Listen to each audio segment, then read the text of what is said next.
నేడు కర్నూలు నగరంలో వినాయక నిమజ్జన కార్యక్రమం నిర్వహించనున్నారు. నగరంలో ఉన్న వినాయక ఘాట్లో కొనసాగనున్న ఏర్పాట్లను రాష్ట్ర మంత్రి టీజీ భరత్ జిల్లా అధికారులతో కలిసి పరిశీలించారు. దాదాపు 2000కు పైగా విగ్రహాలు నిమజ్జనం కానుందన్న అధికారులు అన్ని ఏర్పాట్లు చేశారు.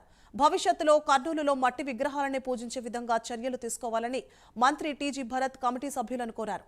ఎలాంటి అవాంఛనీయ సంఘటనలు జరగకుండా పోలీస్ బందోబస్తు, ట్రాఫిక్పై ఆంక్షలను విధించారు.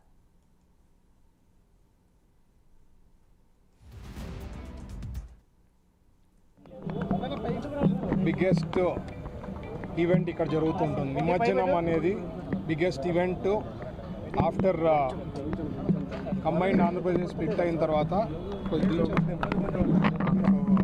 కర్నూలులో నిమజ్జనం కార్యక్రమాలు చాలా పెద్ద ఎత్తున జరుగుతుంది. మీ అందరికీ తెలుసు, దాదాపు 2000 పైన విగ్రహాలు ఇక్కడ చాలా చోట్ల పెట్టడం జరిగింటుంది.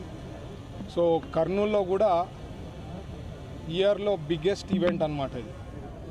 అండ్ అందరు అథారిటీస్, గవర్నమెంట్ అథారిటీస్ అందరూ కూడా సేఫ్టీ కానీ పోలీసింగ్ అనుకోండి అన్నీ కూడా పర్ఫెక్ట్గా ప్లాన్ చేశారు. నేను కూడా దుబాయ్ పోవాల్సి ఉండింది, బట్ మినిస్టర్గా అయిన తర్వాత ఇది బిగ్గెస్ట్ ఈవెంట్ కర్నూలులో, ఒకసారి ఇక్కడ ఉండాలా, ఖచ్చితంగా పార్టిసిపేట్ చేయాలనే ఉద్దేశంతో ఆ ట్రిప్ కూడా క్యాన్సిల్ చేసుకోవడం జరిగింది.